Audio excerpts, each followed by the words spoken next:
Jungle.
What's going on, guys? Tonight on the 304 podcast, brought to you by 304 Athletics. It is a beautiful evening, and here in West Virginia, guys, it's happy West Virginia Day, where we illegally succeeded from Virginia during the Civil War in 61 or 64? 64, right? 1864. 60, or it won. I would say 67. 30 or 63? No, 67. Civil War ended something like 65. that. Yeah, don't forget to leave your Mountain Dew and your pizza rolls out, or the Mothman will get you. That's right. You doing all right today, Tim? Yeah, I'm good, man. I cannot wait to get to this special guest, man. Yeah, guys, we want to welcome in the 304 Athletics guys. Our guest this week is Coach Erik Kimrey, former player at South Carolina. He's the current head coach at the Baylor School in Chattanooga, Tennessee. Prior to taking accepting his collegiate coaching school, he was the coach at Hammond from 2003 to 2020. They won 12 state championships in 17 years. It's nuts. Only. And he was the tight ends coach at the University of South Carolina. So we want to welcome in Coach Erik Kimrey. Hey, Coach, welcome. What's up, guys? Thanks for having me on. You are more than welcome, and thank you very much for taking the time out of your busy schedule. I'm sure you're constantly busy and coming on to us poor little folk. Guys, never too busy. Never too busy to talk ball. That's right. Guys, if you're watching, be sure to leave comments. We'll get to questions as they come in, and we'll just dive right in. Yeah, let's dive right in. Let's get this thing started. Coach, when you began coaching at Hammond, what was the culture like when you walked into that school, and then what was the culture like when you left? Well, I mean, it was a pretty healthy culture. It's a private school in Columbia. It's a lot of great kids, and they'd had some moderate success before I came in. I hadn't won a championship in a while. It'd been like the early '90s, and so anyway, I had a wonderful boss there, a guy named Herb Barks, who actually has a kind of legendary status at Baylor School. There was a connection there. There's a reason that I'm at Baylor now, and he was a part of that. But no, I mean, overall, it was good. We didn't know what it took quite yet to compete at the highest level I felt like we could. And I took a lot of things that I learned from Lou Holtz and Skip Holtz and all those guys at the collegiate level in the SEC, and was able to try to apply it to a school. And then, when you're 24 years old and you're a head coach, you make a lot of mistakes, and I certainly did. But I tried every year to learn from those and treat people the right way. And, that third year, we really got it rolling to where we went undefeated and ended up ripping off 6 in a row. So yeah, it was a learning process for a young coach who thought he knew a lot about football, but didn't, I promise.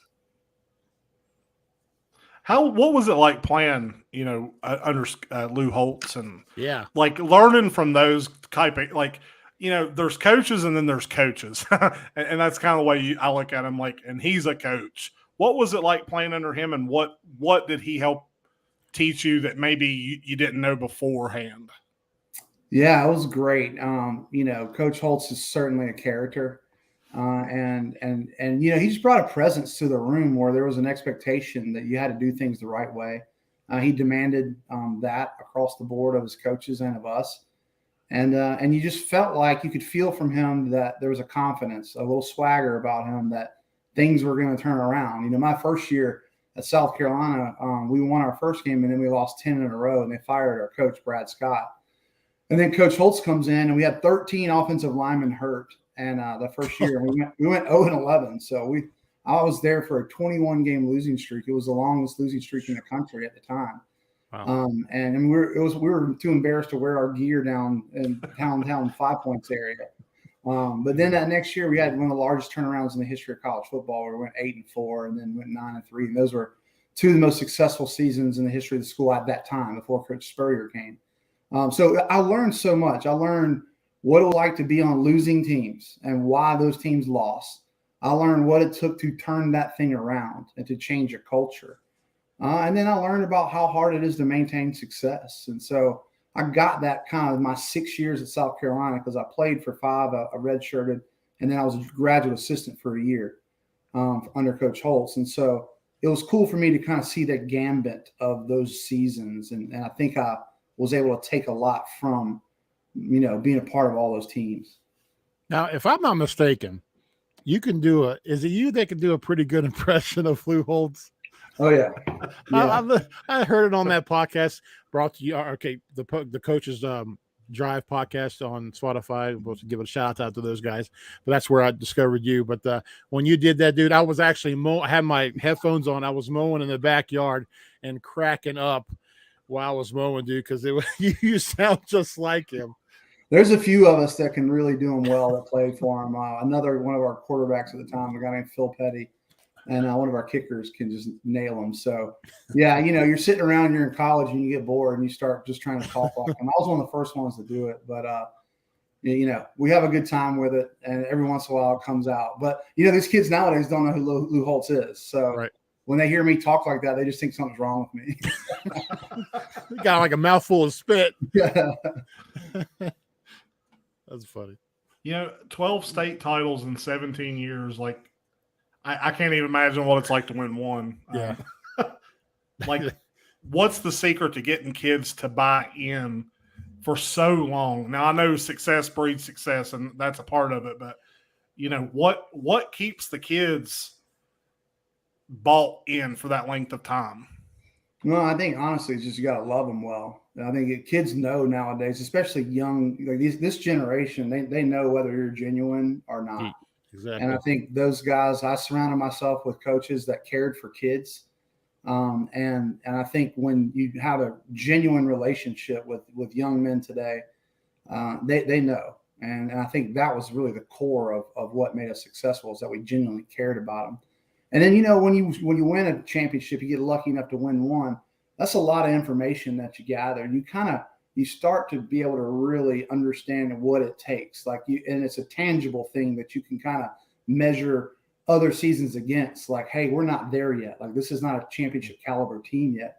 And then the more you win, the more distinct that is. And so you get this feeling of where you're deficient in terms of having a championship mentality or team. Where you're deficient in terms of your execution. I think that those it becomes more higher resolution the more championships you've won, because you've experienced it so much. And so, like you said, Sam, it's like success breeds success. So it becomes kind of exponential in that kind of Pareto distribution of success. And you see it on every level, right? I mean, why do the Alabama every year?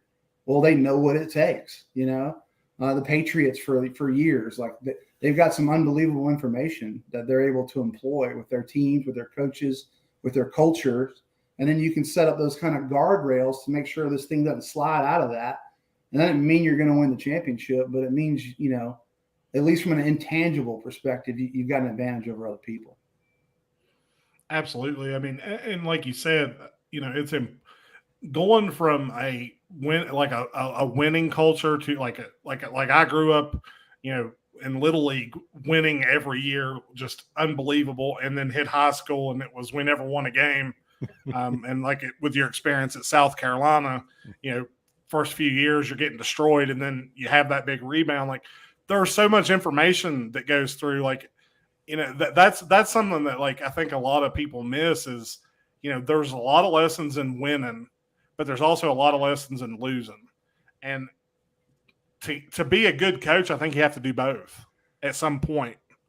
Because if you and I think you just got to have this. You got to be open to learning and changing and adapting. And because the landscape's ever changing. Football's so dynamic. You've got a different group of kids every year, a different group of coaches, a different group of competitors. The schemes change a little bit. There's some things that never change that you got to hold on to, and those probably are your values. But other than that, you got to be able to move and shift and adapt and overcome. I would, at the end of every season, the day after the championship game, I would wipe down my board. I kind of had a little ritual. I cleaned it really well. And I wrote down this quote from Aristotle. I taught a philosophy class for 10 years too, so you'll get a little bit sometimes. Many a victory has been or will be suicidal to the victors. I would write that down. And I would remind myself that just because I won a championship that year doesn't entitle me for anything. Right. In fact, it could be detrimental to my next year's preparation if I let it. And so, you just try to stay humble and hungry and ever learning. And that's the thing. It's like you can learn something from anybody. Like you said, Sam, there's learning and losing. There's learning from everybody you come around. And it might be, I don't want to do that, or I don't want to be like that coach, and those are powerful lessons in themselves. But I think the more open you are to learning from people in that process, you'll find your own voice and who you are. And I tell coaches all the time, you got to be yourself, because kids can see through something that's fake. I've got to express it, from an authentic place of who I am. But what I'm learning and how I'm adapting and stuff can change every year. That's good stuff, man. Let's sit down and just listen to you all day. You'll get bored, I promise. That's my life. I'm gonna go to a different question, because this we'll get back to this, like what we're talking about there again. Trust me, we will. Because I have a couple questions about that. But what went into your decision to step away from college football and take over the job there at Baylor School? Yeah. Oh man, that was tough. It was a tough decision, because I knew that the guy that's the headmaster at Baylor School now, his name is Chris Angel. He was a headmaster at Hammond for 11 of my last years there. And he is a really good friend of mine, and we have a great relationship. And I knew when he went to Baylor one day, this call would come. I didn't think it would happen after a year. And so I tell people, there's an Avett Brothers song where it says, when your love laughs at your dream, it's not half bad as it seems, but either way, one of them has to go. And so what happened to me is that coaching at South Carolina was my dream job, but I love coaching high school more. And I had to choose between a dream and something I love, which is wow. I mean, don't feel sorry for me, right? Like I'm telling some of my friends about the decision. They're like, wait, so you're coaching the SEC, but you got a better job? And I was like, yeah, I do. And like, I need to choose between these two. And they're like, I don't feel sorry for you, Eric. It's your dream coaching job. And now this is probably my dream job. And so I think, oftentimes with college coaches, they start in college coaching, right? And like, if I'd have been a GA and I stayed in college coaching, that's all and you're used to the hours that it demands. You're used to being away from your family. You probably married a girl that's like able to handle that. You haven't been around your children. You probably haven't traveled very much. You probably don't have as many other interests as people that have what I would call a more normal life. Well, I had that normal life, and I've got 3 kids that are 16, 14, and 11, and a wonderful wife. And I've been able to do a lot of fun things in my life because I was a high school coach and not a college coach. And so, honestly, I just had to look at both of them. And when I sat down to make the decision, this is just better for me. And I'm not disparaging anyone that would choose other, and I understand why. So there's a lot of wonderful college coaches out there that are great human beings, and they are able to navigate that. And I was enjoying it, and I was looking forward to navigating it another year or a few. I didn't know how long I wanted to do it. We'll just see how it went. But at the end of the day, this was a situation I just couldn't pass it up because it just emphatically checks all of my boxes in terms of who I am and what I love doing. And then also it's a wonderful opportunity for my children as well. And, See, I was going to ask you why choose high school, because you have great coaches such as Bob Laddiser, who colleges were after. He could have went anywhere he wanted to, but he chose to stick with the high school students. Now, why? Yeah, well, and again, the thing I missed the most from last year is those guys in that tight end room, and I love those guys. I do think that high school, I'm going to say this, I've said it a couple of times and people look at me like I'm funny, but I think it's the highest level of football. It's not as diverse schematically as the NFL or college, of course. Right. It doesn't have the level of athleticism that those have. Those have grown men that are, but in terms of what football does for young men and shapes them, I think high school football is the highest. Yes. I think it has the most impact on their lives. And that's a really fun process to be a part of. And it's extremely rewarding for me personally. And my dad was a high school coach his whole career, and I got to see the impact that he had on so many young men that wouldn't have gone to school or wouldn't have been the husbands and fathers that they were. Right. So when you start to measure the collective impact of the game on lives, I feel like high school football is the highest. And yes. I'm not trying to stand on a soapbox or anything, because I agree. There's so much good you can do through the game and other levels for sure too. But for me personally, that's kind of how I feel. I don't know. I think you ought to get on your soapbox, because, and I say that because, I used to look at college with those same eyes, and then, entree NIL in the portal, and it's transformed in 1 year. It's changed the whole face of college football to the point where it's almost unrecognizable. And I used to look at college football in the same way, as that is the heart of the sport. It's the epitome of competitiveness and building a team, and but now all that's tainted with money and all of that, and really it's filtering back down into high school, where that's the new epitome of football in my eyes, where there's nothing on the line other than the love of the game and learning to play and learning the fundamentals, and kids digging deep and doing things that they never thought they could do. It just, in 1 year, it's changed completely. Yeah, it happened right when I got hired too. It was like, hey, Eric, welcome to college football. Bam, transfer portal. Bam, NIL. And yeah, it has changed. And I understand some of the arguments for what we're talking about, but I don't know that we talk about what we've lost in the process. And I've been thinking about it a lot lately. And honestly, the thing that hits me the most is kind of like that biblical notion of you can't serve God and money. And I think that, I'm not trying to get religious on you right now, I just think that that's what hits our hearts. Like you were talking, Sam, it's like the reason that you love football, you're so passionate about it, is for all those ideals. Mm-hmm. It's brotherhood, it's toughness, it's all the things that you hear coaches talk about. It's not because players are professionals.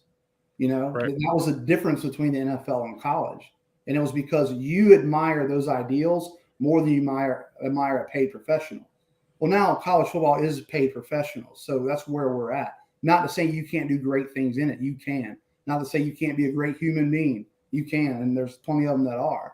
And I'm sure we'll find a better way to navigate through this in time with the NIL. Right now, it's absolutely the wild, wild west. But I think that the reason that we love football, the reason we stand up and cheer, and we have the neck, your hair neck, gets, you're all standing up and all those things, is because of those ideals. And when those ideals are concretized on a football field in front of you, that's when you're moved. And to me, those things are more important. Absolutely. I mean, the days of, Rudy and get things like that. I mean, it's just, it feels like it's completely over. And I know that's not necessarily true, but as a football fan, just not specifically any team, but just as a fan as a whole, like, I don't know, it was hard watching football this year for me, especially college ball, knowing, especially what being from West Virginia and knowing that there's going to be the haves and the have-nots, and West Virginia falls right on that line where they could either be a have or a have-not, and I'm not sure which direction they're going to fall in. Yeah. And that's been the hardest thing for me as a West Virginia. I don't like to say I'm a fan, but as a West Virginia fan, that's been the hardest thing for me to kind of wrap my brain around, because I don't know where they stand 3 years from now. I don't know where they're going to stand. Yeah. Well, with chaos comes opportunity, right? You look at what Texas A&M's doing, and that's why Nick Saban was so upset, is because he sees that the landscape has changed, and people like A&M and other big money schools are going to be able to take full advantage of the situation. And let me say too, like, I'm happy that there's a lot of kids that this is going to be life-changing for. I mean, I walked out of college with a little bit of debt, and I married a woman that had even more debt, so I had to deal with that. But some of these, can you imagine being 22 years old and hopefully having your degree and having $400,000 in your bank account? Like, that's life-changing, and I'm happy for those guys that can take advantage of this. I do think we need to put some guardrails on it right now. Sure. And maybe incentivize getting a degree, staying longer. Like, if you're at a school, you get more each year. I mean, I don't know. There's a lot of smart people that are looking into it. Right. But how it's currently working, I don't think is sustainable. But there are some positives. It's just like anything in life, we want to make things so black and white and say this good, this bad. I think that there's good and there's bad in both. And it takes wisdom and I think time and reflection to do it well. And I think we just kind of jumped into it. And so now we're all kind of like in disarray, not knowing exactly what's going to happen. So it'll be interesting to see how it plays out. But, I think people are still going to enjoy college football, just like people love the NFL. They're very passionate about it. So that's not going to change. When you turn on the games on Saturday, you're going to enjoy the game. You're going to enjoy watching those guys, and you're going to pull for your Mountaineers, or I'm going to pull for my Gamecocks. Or you're going to pull for is it Buckeyes back there, Tim? Yes, sir. Yes. So you can pull for those guys, no problem. And you'll enjoy it. But how the sausage gets made is a little bit more uncomfortable, I think, for us now. Yeah, I like that. sure. Definitely. Now, what's your plans for the Baylor School? How do you plan to replicate the success you had at Hammond? Well, I'm not going to put that kind of pressure on myself. Oh, come on now. Yeah, no, man, it's like, I think you got to focus on the little things, and it starts with just relationships. I'm new to these guys and to this community, and I got to earn their trust. And you do that day in and day out by loving them well, and then hiring people and surrounding yourself with people that care about kids. And I think if you can do those things first and foremost, then the rest of the stuff will take care of itself. But I'm excited because I was at Hammond for so long and learned so much in that process, and then got to be in the SEC for a year and learned so much in that year. I feel like I got a PhD in football last year. So to be able to take both of those and start new somewhere, it's really kind of a fun opportunity, especially at a school that only won one state championship in its school history. And we've been around for almost 130 years. So, wow. And the people at Baylor care a lot about football. They really do. I've been really impressed with the support that we're getting. So, we're going to be patient, and we're just right now trying to get ready for the first game of the year. So I try to keep things small. How's the team looking? I'm excited. Spring ball was difficult because we didn't have like half of our team. They were playing other sports. But we've been able to get on the field a good bit in June, and we're getting everything good and installed and starting to figure out exactly what I call putting the puzzle piece together. It's one of the fun things about high school is, how do you manage your roster? It's not like you can just go recruit 15 receivers, Right. So I'm excited. The guys have had an unbelievable attitude. They're working really hard in the weight room right now. They've been very receptive to this new staff, and we have some guys that stayed as well that are great coaches, and they seem excited. So I'm looking forward to getting cranked up here in the middle of July. Really is when we'll start. Good. Let's talk about coaches and different philosophies of coaching. That young coaches or coaches that at underperforming schools, such as the one me and Sammy, our alma mater, they can use to start bringing a successful program. Because throughout our career in high school, or even now, they seem to be very satisfied with mediocrity and just being complacent where they're at, and not really doing anything to either rebuild a culture or build a culture, and more wowed by, ooh, this coach has a certain scheme, or they're doing this offense, and they're so focused on that or wowed by that they don't see that it goes a lot deeper than what you see on the surface. And because a lot of coaches that we know, when they hit the head coach at this certain high school, they become a head coach. They they think they've hit the top echelon of everything, and that they no longer can learn because they know it all. But just tell us for coaches that are at schools like that have just been losing ever since 1994. What can they do differently? Well, I don't know. I'm not going to speak to anybody specifically. I think, like I said, you got to be who you are, unless you're a jerk, and don't be that. But right. No, I think that in a school that's been struggling for a while, I really feel like having positive energy goes a long way. I thought Shane Beamer did a really good job of that last year. South Carolina won 2 games the year before, and there were times where our backs were against the wall in the season last year. And I think his positive energy really kept everybody kind of just taking those little baby steps forward. And then before you knew it, we were able to get bowl eligible and then win the bowl game. And that was a big, step forward for that program last year. And so when you're at a place that's, not used to winning, you got to ask yourself, well, why? And what are some of those pattern beliefs and things that need to change? And be willing to kind of take a magnifying glass to everything and see how you can improve it all. But it starts with the head coach, and it starts by setting a tone that, number one, I care. And number two, let's just work on getting better. And that's the beauty of football, especially in high school football. You don't have to be perfect in September. Right. I've seen a lot of teams win championships that really hit their groove in November, which is where you want to hit it. And so just keep focusing on the little things of getting better. Loving up on your players, and then hopefully by the time the season ends, you're much better than you were at the beginning of the year. And that's the measure of a coach, is how far you take someone. The coaching terms literally came from that thing you got in and the horse drug you somewhere. And all coaches, somebody that takes you here and moves you here, and the head coach has to do that for the whole team. And so I think the ones that moved the most probably did the best job, and that doesn't always translate into a championship or even sometimes a winning record. But right. I think the good coaches can tell the amount of improvement a team made over the year, and that's really what you're fighting for. That's all I hear is coach them up. Because I just recently watched I don't know if you've seen it, Tony Mason, Coaches Coaching Coaches.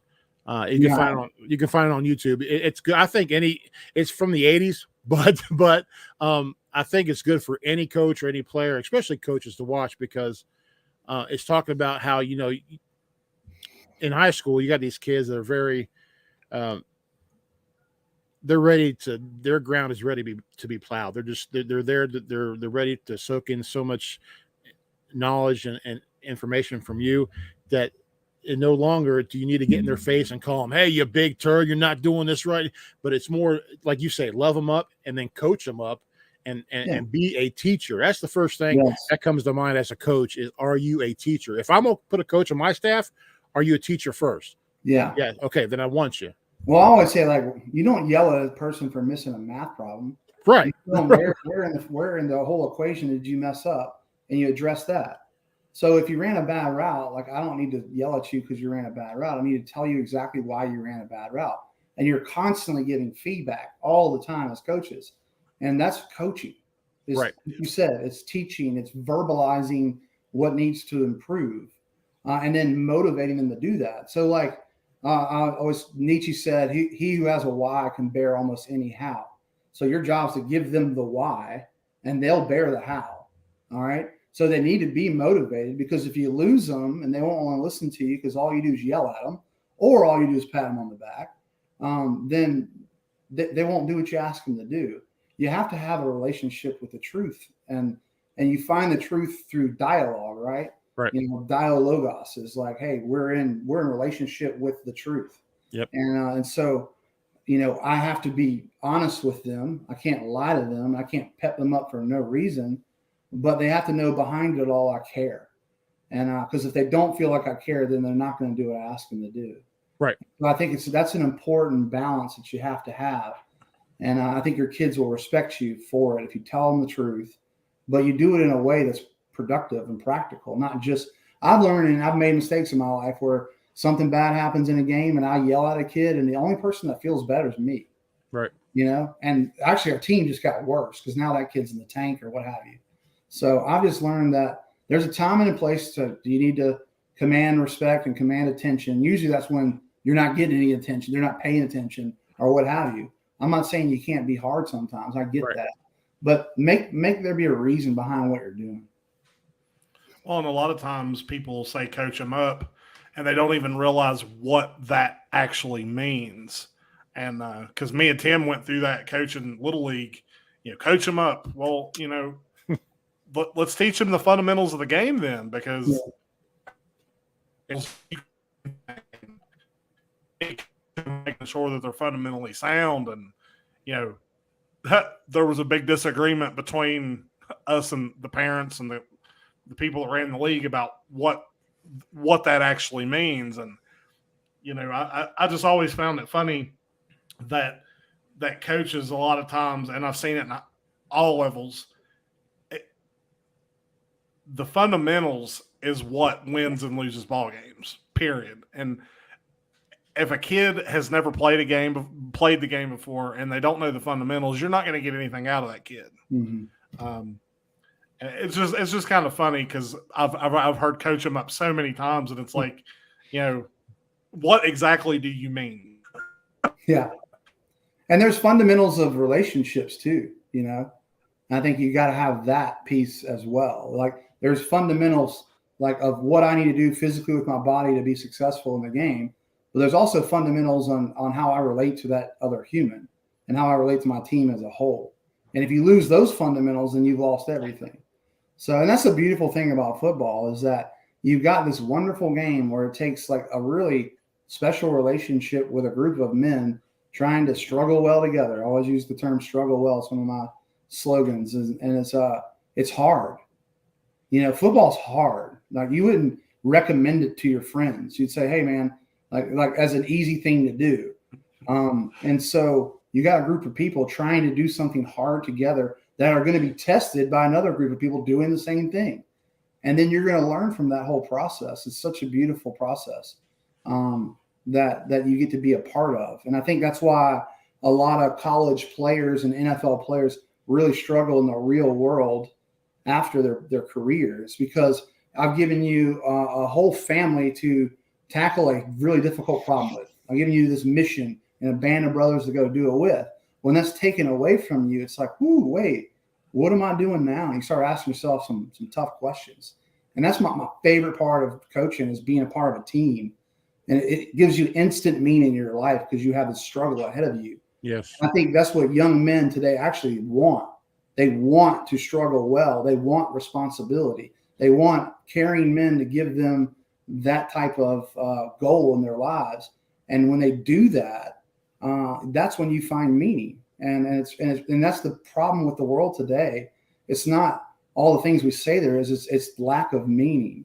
Mm-hmm. And that's the beauty of football is it gives kids that meaning right now, and hopefully maybe teaches them a pattern on how to model their life later. Hey, I've got it. It's with your family, like y'all. I mean, if you have kids, that's hard. Being married's hard. You got to be committed. You got your pack of people, but you're doing something that's beautiful in the long term. And I always say that. For me, it's like everybody's talking about happiness, and I just don't buy into the happiness thing. I think you want to find joy, but joy is on a continuum with suffering. The things that give you the most joy in your life are the things you suffer for the most. So football is that. Like you're sweating, you're bleeding, you're hurt, You're doing something hard, but when you accomplish it, you experience so much joy. And that's like being a dad. That's like being a husband. That's like being a productive citizen. And that's the beauty of the game that we play, is we get to actually teach kids a model of how to operate in the world. That's good stuff, man. I don't know that the Coaches Drive podcast I want to listen to with you on it. I don't know if it was you that said it. It's not called. We don't use the word process. We use the word struggle. Yeah. And here's why. I think the word process to me is just too neutral. It's like you're putting something on a conveyor belt and it's going that way. Well, right. Yeah. And football's not that. It is hard. It is an uphill climb. So that's life. Life is hard. Okay. I tell my guys this all the time. I think I'm crazy. I'm like, everyone you know is going to die. All right. Seriously. So in like 80 or 90 years, everybody on this field is going to be dead. Okay. Mm-hmm. So that's life. That's where we can start. But what do we do in the process is when we actually struggle well together, we create meaning and we make it worth it. Like all the suffering that it happens in life. I mean, meaning is basically making that worth it. And so with, our guys, I want them to know, especially at Hammond where we've won so many championships, that nothing's going to be given to you. You're going to have to struggle to get it. And I know that you may think you're better than everybody and you've won all these championships or whatever. But at the beginning of the year, you're 0-0, and a lot of people say you're undefeated, and I always focus on the fact that we haven't won a game yet. Right. And that's life too. Like you're going to have to fight hard for what you want and what you want to get, and the things that you suffer for the most are actually the things that are going to give you the most joy in your life. That's good stuff, man. Well, we'll change gears just kind of a little bit because I want to focus a little bit on the young men and women that watch these from our channel that's getting ready to take that collegiate step. What, in your experience, what traits do you see in players that are ready to take that next step and play college football? Well, there's the genetic component first, right? You got to be big, strong, fast enough to play. I think the ones that do it well are the ones that understand like the work outside of everything else and how hard it is. They have an elite. They're not just God gifted with elite athletic ability. They have elite work ethics too, and they put in the work. And they're in that weight room more than anybody on their team. They're the best player on their team, and they work harder than everybody on the team. And you got to have both of those components because the guys that you're getting ready to play against, I always say they're mutated human beings. Like walk around on the SEC sideline, and you're walking around it's like a bunch of X-Men out there. Okay, they're all freaks. They're 6'6". They don't have any body fat. They can fly and smash you. So I think that you got to start preparing your body for that now. And so there's a physical aspect to it, and that would be one of the. You've got to work hard to it. And I think that you need to prepare yourself to be humbled because you're going to be humbled. You're not many people can just walk onto that college field as a freshman and go play. And it takes a really special human that can do that. And when they do that, they typically struggle that first year. And it's not until that second, third year that they start to really produce. But so you got to be patient. You got to have a long-term grit work ethic. And you got to be humble to learn and get better. What do you instill into your players to help them understand the difficulties of being a college level student athlete? I tell them, don't do it. Don't do it, man. It's hard. No, I mean, I think you just hold them to that. Like you've seen it, like I was talking before, like when you've seen something modeled, you can articulate the difference between what they're doing and what is actually the model. So, if I got a really talented young man and he's missing workouts, I'm like, bro, you don't do that in college. Like you're not even close. Like, in fact, you shouldn't even do our workout. You should be doing our workout plus a bunch more because that's what it's going to look like in a year or two or what have you. So I think you just got to be honest with them about what the expectation is and how an SEC or what have you college football player operate. Well, that's what's so interesting is a lot of the players that we've had on that are taking that step. The ones that are going D1 and even some of the D2 guys, like their answers were so similar. And it was so funny to listen to them. Like, they may say, I watch in my spare time, I watch film. In my spare time, if I play video games, I play Madden so that I can learn my position a little bit better. They talk about all those things. And it was just, it's interesting to always hear guys that, college level guys talk about what it takes, because like we're starting to put it together, and you can go through all of our podcasts and see like how similar the answers are for all of these guys. And so for all the kids watching, go through and watch them, and you'll hear the same answers over and over and over and over again. Yeah, I mean, listen, it's a razor's edge, in terms of that competitive field that you're in. So if you're not doing it, someone else is, and that person's going to take your spot. And so it takes an extraordinary, and now it is professional football now in college for the most part. So it takes an extraordinary effort, and I wouldn't do it lightly. You're getting paid to play now. Yeah, for sure. What about just tips for maybe parents and kids that are being actively recruited on selecting where to play? Because that's as important as anything. Yeah, I think that number one, in terms of the recruiting process, like you ought to be able to handle it yourself for the most part through your high school coach. And in today's technology, trust me, they will find you. Okay. The recruiting department at South Carolina was probably 15 people deep, and they're just mining through films. So get out to those one-day camps is another thing. Like get out. That's where you can get noticed. You go in, and we've had guys they were on any of our sheets come into camp. Oh, this kid's 6'2", 210, and he ran a 4.4. Oh, wow. We start to monitor that. So I would say talk to your high school coach, have him help you pick camps, because he'll be able to be a little bit more honest with you. If you're 5'9", 150, don't go to LSU's camp and think that you're going to get an offer. Okay. So, but maybe you go to, a smaller D2 school and, you do something to separate yourself. I think in terms of choosing where to go to school, make sure it's the school that you want to be at. Never go just because of a coach, because most likely that coach is going to be gone, especially your position coach. Your position coach is it's probably a 90% chance you're not going to have the same position coach for your 4 or 5 years in college. There's probably a heavier than 50% chance you're going to have a different head coach. And so make sure if there's any change in that you feel comfortable where you're at, geographically, where the school's at. You get a feel for a campus, you get a feel for kind of the spirit of a university, and let that be one of your biggest reasons why you go. And then, of course, it does come down to relationships, because you are going to play for this guy. Hopefully he's there a long time. Do you trust him? Is he a good human being? And I think that those are the things that I would think of first. Absolutely. I'm gonna skip my question. We've been hit on that. We've done hit NIL and portal. That's the thing. It seems to me like, and this is a conversation we've had before. Kids getting exposure and stuff. I think D2 schools are going to see a huge uptick in talent, because I think some kids are going to start having a harder time getting into D1 schools when the school can just go into the portal, maybe get a kid that's equal star value with a year or two under their belt, and not have to deal with the freshmen coming in necessarily. But from your experience, what are good ways for kids to get exposure?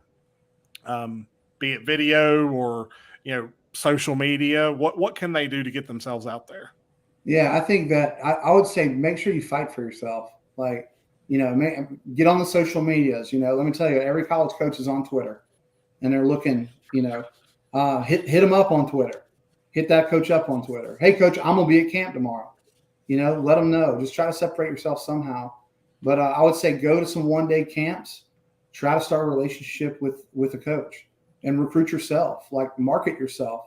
Don't go overboard. There are sometimes where this guy's driving me nuts. But don't be afraid to hit up a coach on Twitter and let him know you're going to come to camp. Make sure you go look him in the eye and shake his hand. Hey, coach, I'm so-and-so from such and such school. Just wanted to shake your hand and just make sure you get his attention. But I think nowadays with Huddle, get your Huddle out on social media. Do that. And then, we look at that stuff. So make sure you've got some kind of social media account. If you're younger, maybe have your parents running it.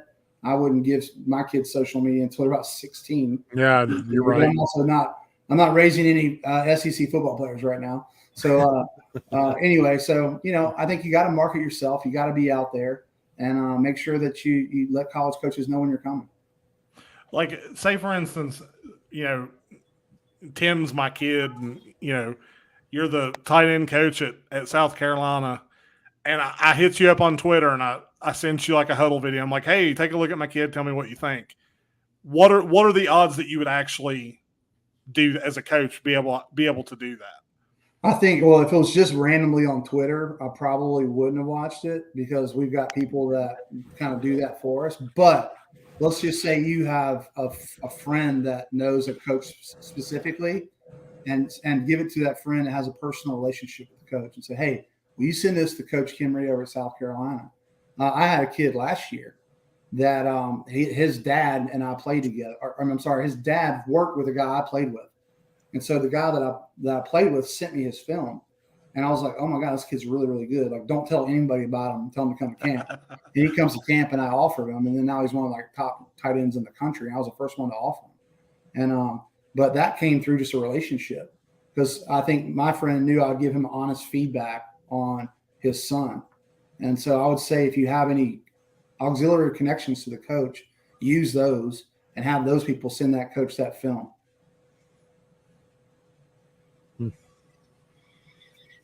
Well, I think that's beneficial to know. I mean, because, I think, like I said, as we get deeper into the portal, into the NIL, kids being recruited, like I think high school kids are going to have to work a little harder.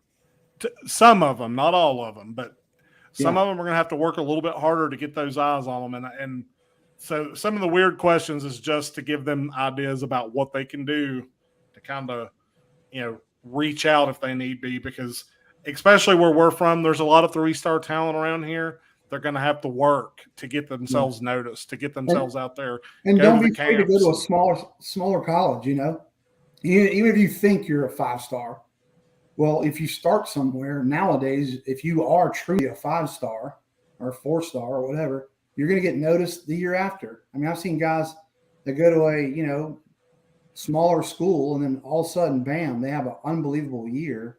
Mm-hmm. And now they're in the portal. And I mean, as much as the portal is a problem, if I'm a young person, use it to your advantage. Well, and not only that, but I mean, if you want to stay at that D2 school for your whole career, if you're that good, you will get eyes on you. You will get noticed. The NFL will look at you. It's yeah. I mean, they go where the talent is. So it's not all about D1 and going to this school, prestigious school or that one. It's about if you've got the talent, put it to use wherever you are, and you'll get eyes. Yeah, and nowadays with technology, there's no question. Well, guys, this is the 304 podcast here on Facebook and YouTube. We're here live with Coach Erik Kimrey. Guys, if you have questions, be sure to put them in the box. We've got just a few more questions for you, Coach, and then we'll kind of wrap this up and let you get on with your evening. When did you know you wanted to be a coach? That's a good question. I wanted to be a professional football player. And when I went to the University of South Carolina, I watched Anthony Wright, who was a quarterback at South Carolina, who played 10 years in the NFL, throw a football about 60 yards on one knee. I realized he was a professional football player and I should be a coach. So that was probably the moment. I watched my dad coach my growing up, and I loved being around the sport of football. And like I said, the lives that he's impacted through the sport is something that had a huge impact on me. So I knew pretty early on, probably in 15, 16 years old. Yeah, that's what I love about football and coaching myself is the impact you can have on a young man's life. That plus, get to play a game that you love and love coaching. So it's a win-win really for both sides. What's one piece of advice you give your players that all kids need to hear? Man, well, I mean, I go through it. I do a deal where I teach them this kind of philosophy that I've built. And we start with aim true, mean everything, struggle well. And so aiming true, I want them to have goals. Like an aim is a goal, right? And it needs to be true to who they are, not like true, like 1 + 1 is 2, but true in how they were created. So have a goal and make it something that you can accomplish. The second thing is mean everything, or I used to say everything matters. And that means everybody matters. So treat everyone as if they matter on a cosmic scale. And remember that you do too. Like, you're not the center of the universe, but you're a center of the universe. And I like to teach my players, like, hey, if you're the third string linebacker and you eat a double cheeseburger, 2 of them for lunch, and you're lethargic at practice, we just collectively got a little worse. All a team is the collection of billions of micro decisions that humans make. That's all it is after one goal. And all of your decisions matter. I think that one of the problems with the world today is we tell these kids that they came from nothing and their life really doesn't matter. Like, we're just create what you can out of it. But, and I get into which came first, the world of matter or the world of what matters. I believe the world of what matter came first. And I believe that you matter, and everything that you do matters. Every step that you take at practice matters. So infuse them with significance in their life. And then lastly, struggle well, which means now you've got this, you've got a goal, you've got a kind of a mode of being. And now I have to go understand that I have to work hard, and it's going to be hard, but it's the hard that you want. It's the struggle. It's the responsibility that you want. What you don't want to be is some 24-year-old on their couch eating Cheetos, playing PlayStation all day long. Okay. Like, go find a woman. That's hard. Okay. And date her, and then maybe get her to marry you, and then stay married to her, because that's hard. And having kids is hard, but it's also the coolest stuff that's ever going to happen to your life. Yep. So aim true, mean everything, struggle well. And if you play football for me, when you leave, you're going to understand those things. Sammy, where was this guy when we were in high school, dude? Yeah, I know. Well, I mean, it's interesting, that's such what you're saying. Like, it's so interesting, because I had a conversation about the order of the universe and how there's really only 2 things in the universe. There's order and there's chaos. And you're either married to one or the other. And I mean, and that's so true in all aspects of life. And, football can be so chaotic, but it can be so beautiful when it's done correctly. Like, when it's order and dutiful and planned and executed, it can be one. I mean, it's art on a field, really. And so many people miss that's really the beauty of it. No, it's 100% true. I've always viewed sport as art, another expression of art. And I think what's great about sport is that, you have essentially avatars for your own existence and meaning out on the field for you. And that's why you get crazy about it, because you're like, I want this team to do so good, because you want to do so good, and in front of you, I was thinking about this the other day. I wrote it down, so pulled it up, that essentially what football is a harmonious resolution of conflict. That's what a great play is. It's a harmonious resolution of a conflict. Mm-hmm. And when you see that thing happen in front of you, like, you recognize the beauty in that. I think the trained coaches can see it even more and more than ever, but it's simple to even a kid can see it. And so I think we all want that in our lives. That's what gives us meaning in our lives. And that's why football is such a cool sport to watch. I mean, all sports are great, but I've always viewed it more as art than anything. I just think it's just like music, man. It's like we're all looking for harmony, and you can find harmony in a football player or not. And that's intrinsic to the nature of the universe. And so we are more at peace with the nature of the universe when we are trying to find that harmony. And we love when it's on display in front of us. And so I think that's why we love sports so much. Because I mean, there's nothing more beautiful than when, like, a team sport. And I've been a kind of a compare it to hockey, because I've really gotten into playoff hockey this year, and just how awesome it really is when those teams come out and they're in harmony, and they're doing things that the other team just can't do, or they're not doing. And it's amazing. It's just amazing to watch. And I think a lot of people miss that. And well, it's what they want. It's what you want in your life. Yeah. When you're at most peace is when you feel the most, in tune, so to speak. And so, that's why when we watch sport, we get excited when we see those things, because it's truly a innate desire that we all have. Mm-hmm. Yep. Who inspires you the most as a young athlete? As an athlete, Michael Jordan, when I was younger, watching him, just because, again, what he was able to do is just, there's been a couple magical athletes, I think, that I've watched in my life. And when I say magic, it's like they have the access to another dimension somehow. It's just right. weird. And you're talking about beauty in sports. So I would say Michael Jordan and Tiger Woods have been the two guys in my life watching them play, right? I'm not talking about them as humans, but watching them play, right? Where they transport you into another dimension, it feels like, and they're able to access, I don't know, some ancient wisdoms I can't even describe, right? And so those two guys inspired me from an actual athlete standpoint. Yeah, you could put Bo Jackson up there too. Yeah, it was just so short-lived. Sure. So he was explosive. Had the power of the gods. I'll tell you, I mean, those guys, I mean, and that is something, like, because I always talk about Tiger Woods too, and people, a lot of people dump on Tiger Woods, but it's like when he was at his pinnacle, he was the best athlete at his sport that's ever been. Like, it's not even, there's never going to ever be, we'll never see that again. Like, it was just, and Michael Jordan's the same way. Like, I know there's the debate about who's the GOAT, and we're not here to discuss that. But we know. There was something about when Michael Jordan was on the court that just, I don't know. Like, it's like you said, like it was like watching somebody in another dimension do amazing things and just put it on display for you to watch.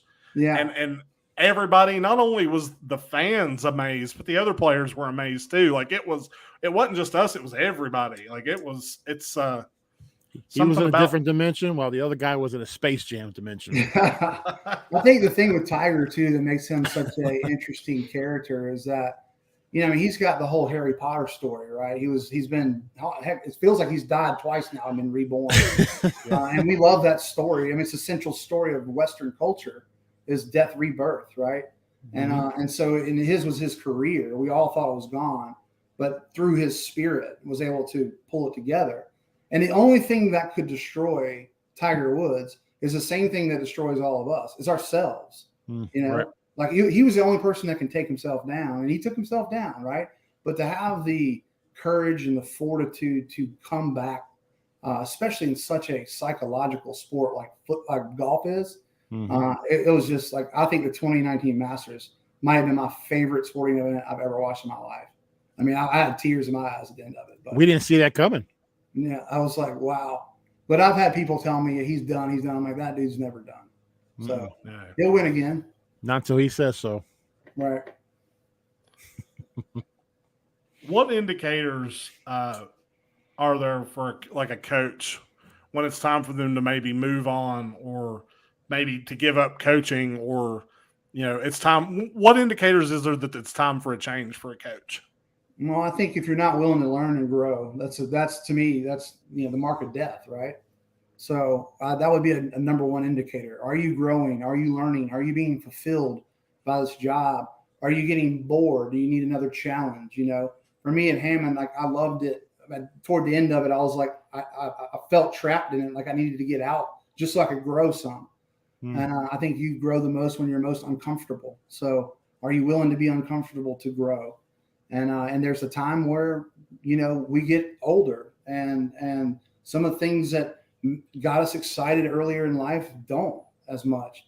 And so I think you need to have a plan of when to walk. And I've got a plan. Like, trust me, you won't see this guy at 60 years old, probably coaching football. I want to get into consulting and speaking and writing and doing some other stuff, but I've got that plan in place already. I watched my dad, lifelong coach. Once he got out, he was like, what am I doing? And so I think for me personally, I want to preempt that and have a goal to walk away when it's the right time, and to walk away into something else that gives me meaning and purpose, that I can enjoy doing. And so I'm 42, I'm about to be 43. So, I'm thinking, who knows? I thought I knew what I was doing with my life last year, and then here I am now. So I've stopped guessing, but I think somewhere in my mid 50s, I probably would want to walk away and focus more on, coaching coaches, teaching teachers, speaking, and some of those kind of things. God, we're all the same age here, basically. Tim, you got that last question, buddy. Oh, did you do yours? I skipped that one. Yep. Okay, you want to skip that one again? Yeah, that's a good question. Okay. Yeah. Talk about the spirituality of football. Coach, and how sports increase spiritual awareness? Yeah, I think that number one, I believe we're spiritual things first, and the older I get and the more I study, and trust me, I've thought through this a lot and taught a philosophy of religion class for 10 years. And I think the best coaches are the ones that can tap into that spiritual aspect of human beings. We're multidimensional creatures. We're the only really self-conscious creatures on the planet. And so I think the best coaches are the ones that can kind of understand that side of people. And I always say, like, a coach is nothing more than the minister of a soul of a team. And the best coaches can feel that soul. They can see it tangibly. It's like when the fog rises off the river in the morning, like, that's my team. And then you can go in and address where these guys need to do this. This needs to be addressed here, and you're not perfect, of course, because you're limited. But, I think that having a hyper awareness of the spiritual nature of not just a human, but the interrelationships of all these humans is something that you have to do and do well if you're going to coach, at a high level. And so, humans, like I said, are very complex creatures, and it's like chess with human beings, right? Football is. And so I've got to understand that my left guard's girlfriend may have broken up with him that day before a game, and I've got to manage that situation. That's not something you can do in a factory. And so, it's a wonderful challenge because it forces you to, be in relationship with other human beings. And I think that we're most fulfilled when we have great relationships, people we can trust, people that are pushing us to be better human beings. And so if you ignore that side of coaching, I think you're missing the most important piece of what it means to have a relationship with another human being. Well, football's it's a camaraderie, it's a team. And, it's so funny because, some coaches get caught up in reliving their glory days, but the really special coaches are taking the experiences from their glory days and bringing them into these kids' glory days.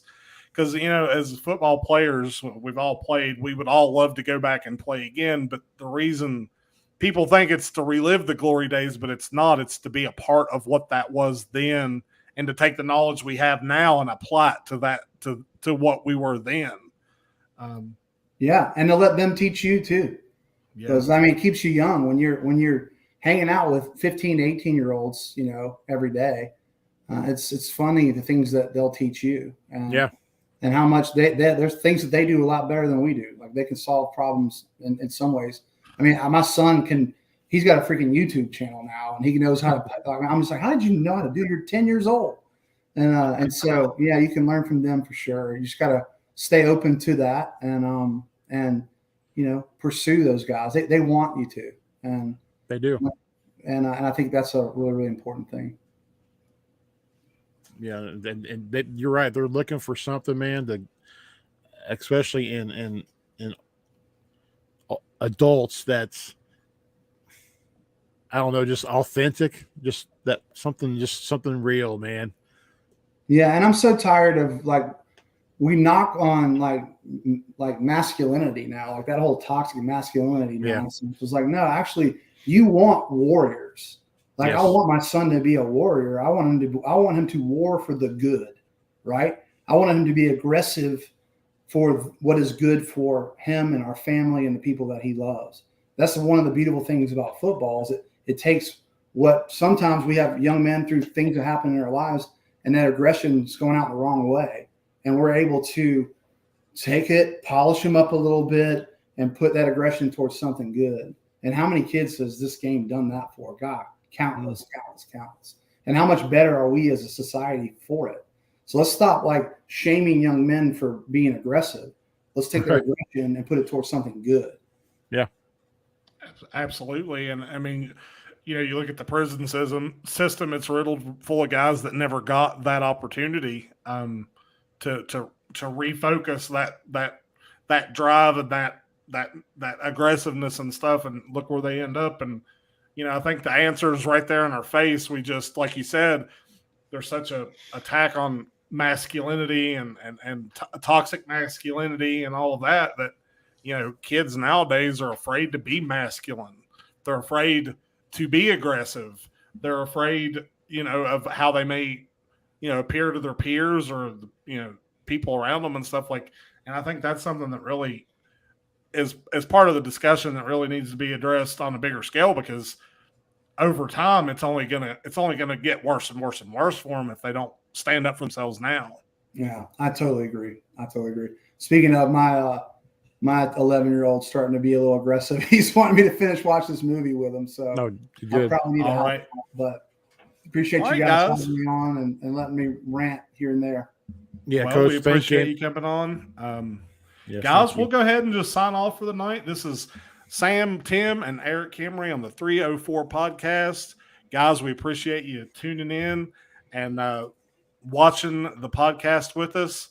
Until next time, everybody have a good evening. And Coach Kimrey, we hope to bring you back on at some point in the future. Yes, sir. Y'all struggle well. You Thank too, you. Coach. Enjoy Thank your you. movie. You too.